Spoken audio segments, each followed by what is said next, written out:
We're moving into a very, very precious part of the practice. It really focuses on cultivating a sense of compassion, compassion for myself and compassion for others, and even a universal sense of compassion for all the living beings in the cosmos, the ones we see and the ones we don't see. And there's a specific purpose for this, and the reason this is so important is why is it so important to deliver compassion to me? Well, the danger of our human experience is that over time, as we accumulate a sense of ourselves, that sense of ourself becomes overgeneralized and negativistic. So it's easy for humans to kind of compile a sense of their deficits and have that live in kind of a generalized way in their own perception. And this becomes a source of self-criticism, really gloomy thinking, a gloomy attitude towards myself. And the book, the author of the book cites in this chapter some really interesting stuff. This is a great chapter to read and reread. I've reread this chapter about 10 times now, and I always kind of am reminded at a very deep level of some essential truths about being human. And there's so much to try to cover, but basically what he's addressing is the tendency for humans, as our experience compiles itself, to become trapped in a state of mind, and to really not see it as that, but to see it as reality. So, you know, as a therapist, I know that there are really extreme examples of how this might turn out for people. Like, you know, one example that comes to mind is an eating disorder like anorexia, where somebody comes to a place where they believe and they see themselves as fat, no matter what their image in the mirror looks like or what the numbers on the scale say. And it becomes an unshakable truth. So we're very vulnerable to experiencing unshakable negative truths about ourselves. Then they dictate to us kind of how we live our lives and what we allow ourselves to feel and do and expect. So what compassion delivers to us is kind of a possibility that where there is suffering, and where suffering has created this kind of negativity, compassion could free up and make things more flexible. I have a little device or a prop here to demonstrate what I'm talking about.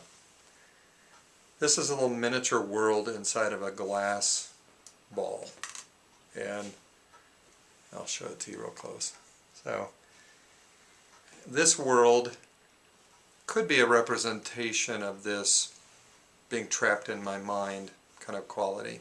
That as I go through life, my mind is actually constructing a background description of me in my world.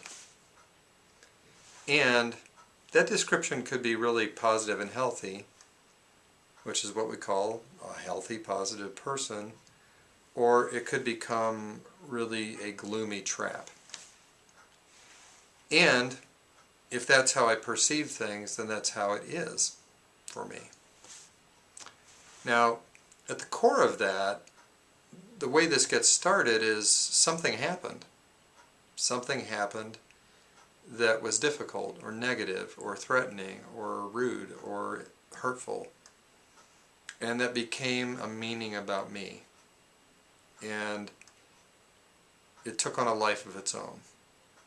And one of the things that Mark Williams describes in this chapter is some research that shows that when people are more depressed, more anxious, their memories become less specific and more generalized.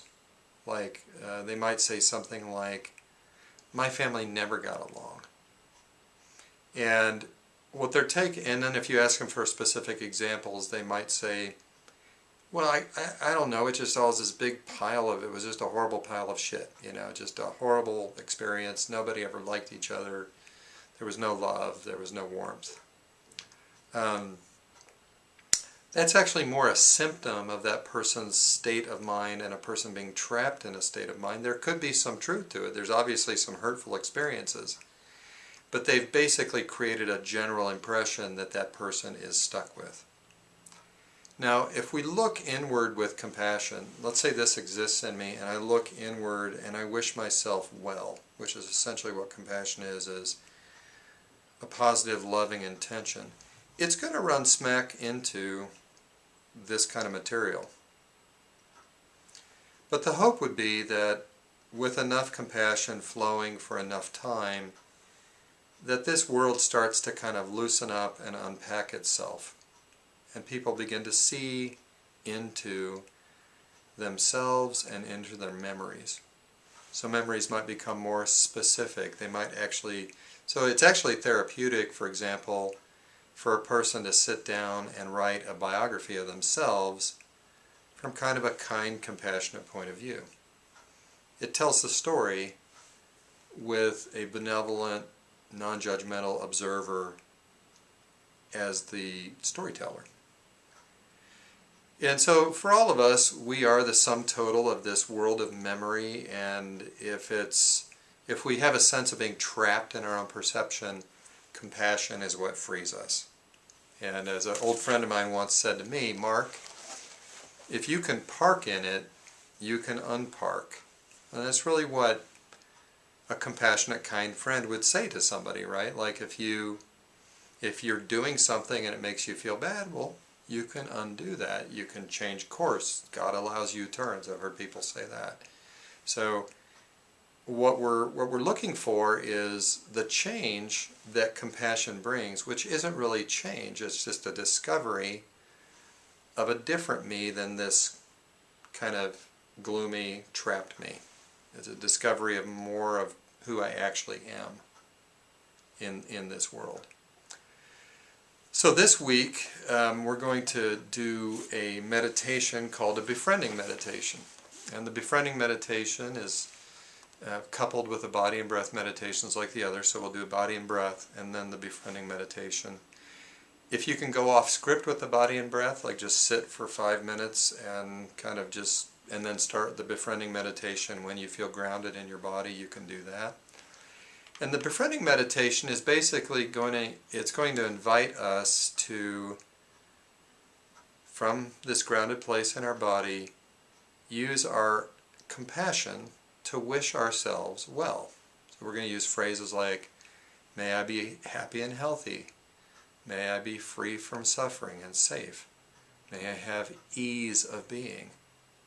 And these words are like words that we're dropping into our soul or into our being, like you drop a pebble into a well, with no expectation for it to feel any certain way. And just kind of being with ourselves like we were when we meditated on a difficulty, staying close to our body experience and just noticing what happens as these words come into our being.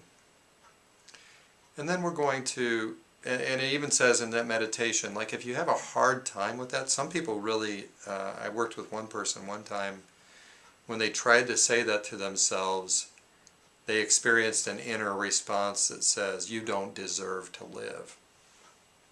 I was like, oh crap. That was their mental trap manifesting itself instantly. Not everybody has that kind of response, but some people do experience like a discomfort or a resistance. Well, that discomfort and resistance is really important to discover. It's a great find. It's like, oh, I can't really be kind to myself, just even in thought and word, without paying a certain price.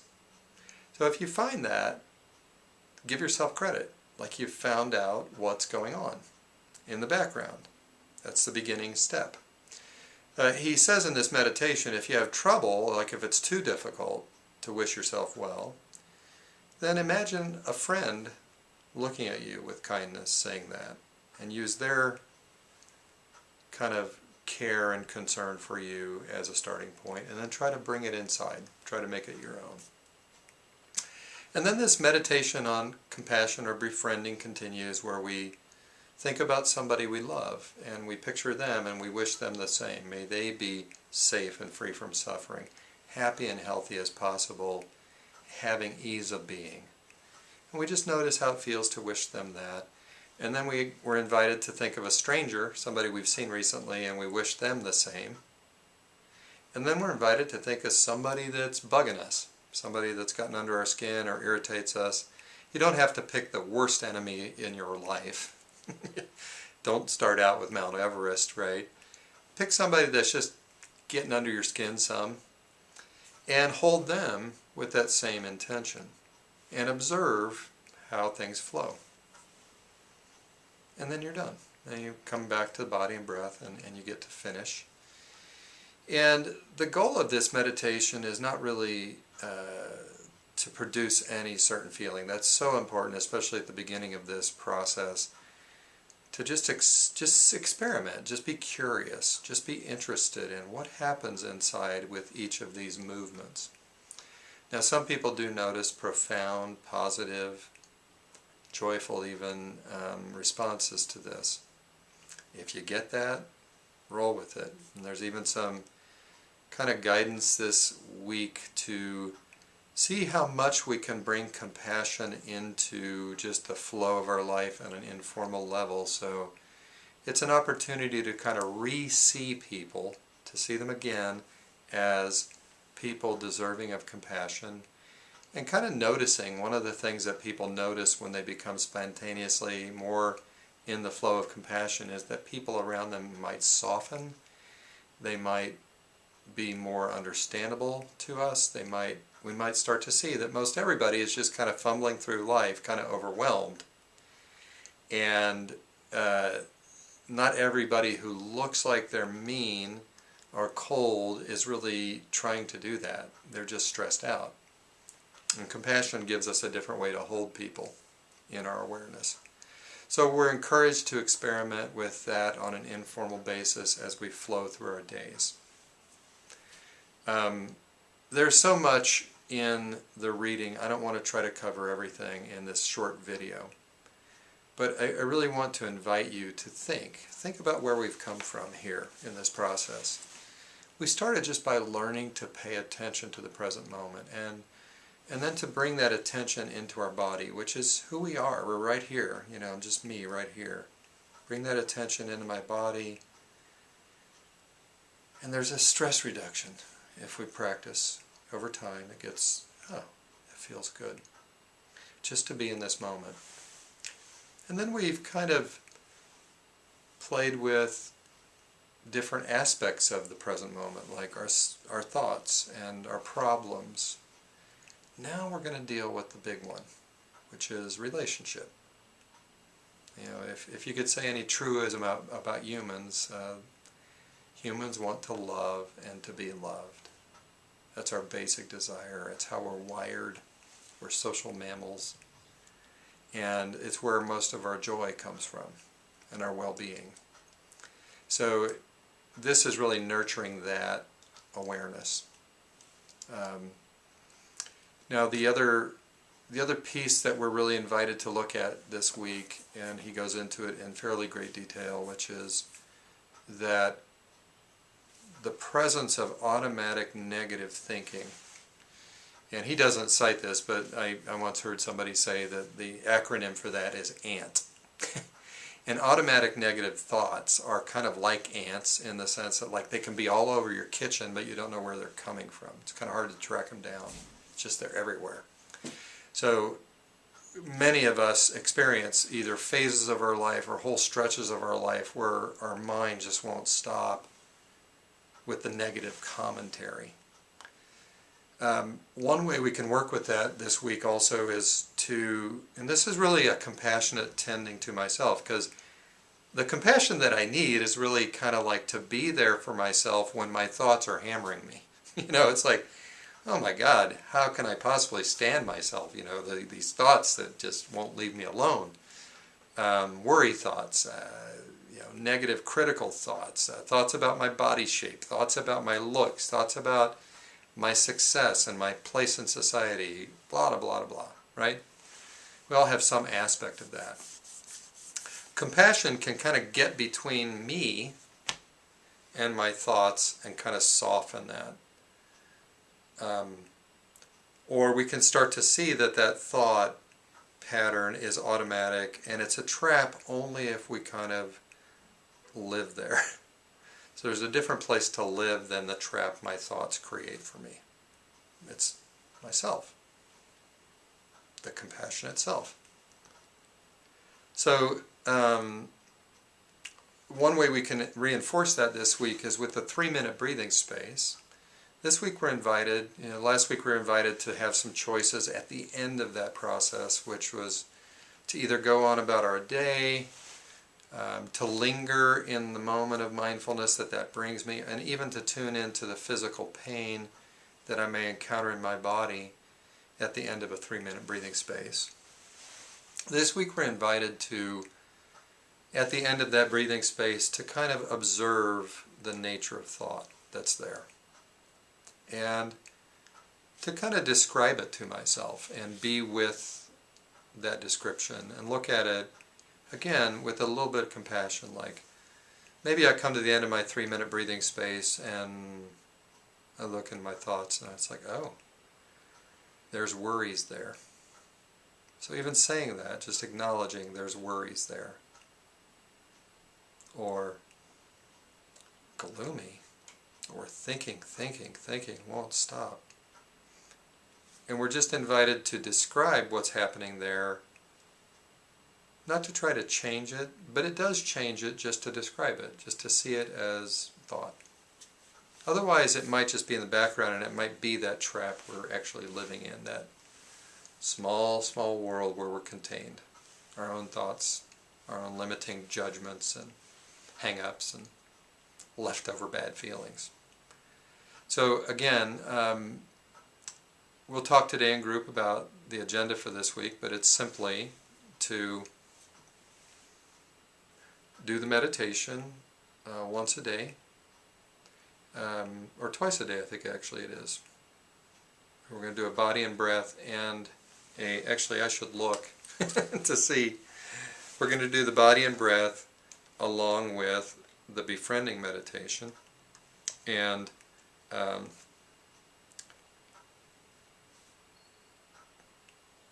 okay, so it's, just to do it once a day for 6 out of the next 7 days.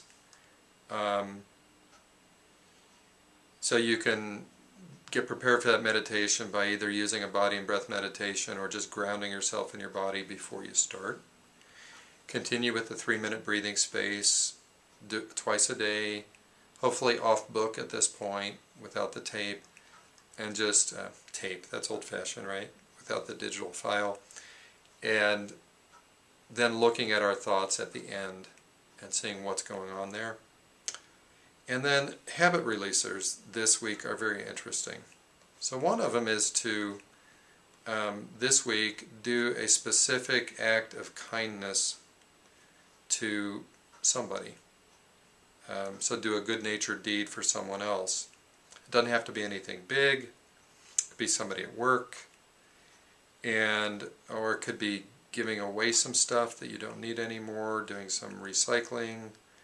There's lots of ways to help people. Think about who needs your help. Who could you improve? Whose life could you improve a little bit? If you're married, what favor could you do for your spouse? And then just kind of notice doing that with compassion. There's a saint that I admire who used this phrase as kind of a theme of her life, which was to do small things with great love. So, like to do a small act of kindness and to really fill it with as much kindness and compassion internally as I can. This kind of releases the habits of kind of the automaticity of our life, really making something special. Not special by announcing it, just by experiencing it inwardly. And then the other habit releaser is to reclaim your life. So because our depressed self tends to generalize our past, one thing we can do to be kind to ourselves is think about something that you've done in the past that really lit you up that you haven't done in a long time. So maybe Maybe you spent your whole adolescence on a skateboard and you haven't done that in forever. What would it be like to borrow somebody's skateboard and use it for an hour or two? And really kind of let yourself have that experience mindfully. Maybe it's going to listen to live music. I don't know what it is for you. Whatever, like pick some aspect of your life that is a specific point of joy in the past, something that you really enjoyed, and reclaim it, bring it back, and enjoy it and experience it. And do it with a sense of kindness towards yourself. So that's week 6. We're really moving along here, and again, I appreciate getting to work with you, and I hope that this practice is yielding you many benefits at this point. We'll see you this afternoon.